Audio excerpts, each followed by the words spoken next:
किसी ने बड़ी कमाल की बात कही है कि ताकत आवाज में नहीं बल्कि सोच में होनी चाहिए, क्योंकि फसल बारिश से उगती है, बाढ़ से नहीं। नमस्कार दोस्तों, मैं हूं श्याम गुरु।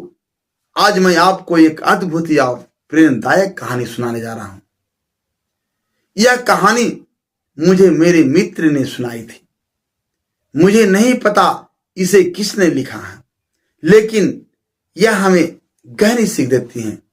यह कहानी एक महिला की है जो लिखती है, मेरी उम्र लगभग 50 साल है और मैं एक ऑफिस में काम करती हूँ।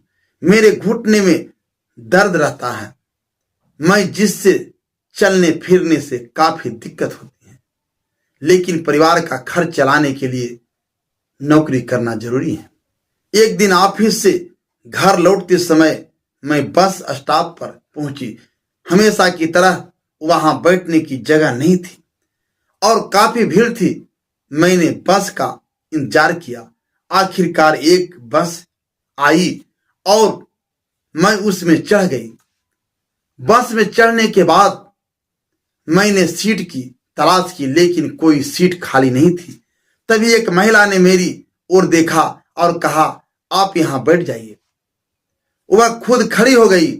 मैंने उससे धन्यवाद कहा और सीट पर बैठ गई। थोड़ी देर बाद मेरे बगल की सीट खाली हो गई। मैंने उस महिला से कहा, अब आप बैठ जाइए, लेकिन उसने मना कर दिया। मैंने देखा कि वह महिला उस सीट पर किसी और को बैठने का मौका देती रही। पहले एक रोते हुए बच्चे की मां का, फिर एक बुजुर्ग व्यक्ति को। जब बस का आखिरी स्टॉप आ गया, बस में बहुत कम लोग बचे, तो मैंने फिर उससे कहा, अब तो आप बैठ जाइए। वह मुस्कुराई और बैठ गई। मैंने उससे पूछा, आपने ऐसा क्यों किया? आपने खुद आराम से बैठने के बजाय दूसरों को सीट क्यों दी? उसने मुस्कुराते हुए जवाब दिया, मैंने आपको बस स्टॉप पर देखा था। आपकी चाल से साफ लग रहा था कि आपके घुटनों में दर्द है। मुझसे देखा नहीं गया, इसलिए मैंने आपको बैठने के लिए कहा। बाद में मैंने देखा कि एक बच्चा रो रहा था और उसकी मां उसे गोद में लेकर खड़ी थी। मुझे लगा कि उसे बैठने की जरूरत मुझसे ज्यादा है। फिर एक बुजुर्ग व्यक्ति खड़े थे। मैंने उसे सीट दे दी। उसकी दुआएं मुझे खुशी देती हैं। उसने आगे कहा, मेरे पास ज्यादा कुछ नहीं है। मैं अमीर नहीं हूं कि किसी को दान कर सकूं, लेकिन मैं जो कर सकती हूं वह करती हूं।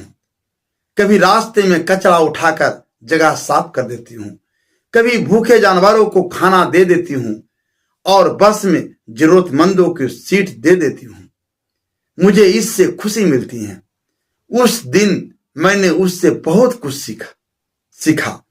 वह छोटी सी बस यात्रा मुझे जीवन का बड़ा सबक दे दी गई।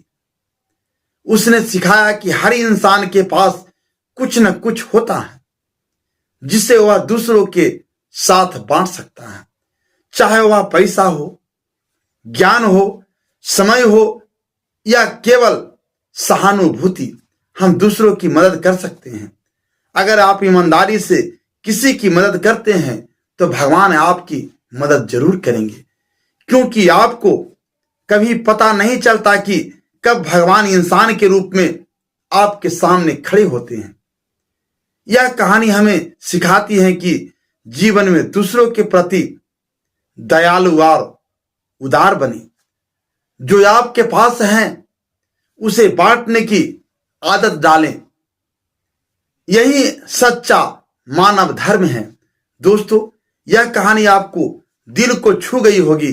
याद रखें, दयालुता एक ऐसा गुण है जो न केवल दूसरों को बल्कि खुद को भी सुकून और संतोष देता है। दोस्तों, मैं फिर से एक बार वही बात कहना चाहता हूं कि ईश्वर की कृपा से कुछ कर दिखाओ ऐसा कि दुनिया करना चाहे आपके जैसा। धन्यवाद।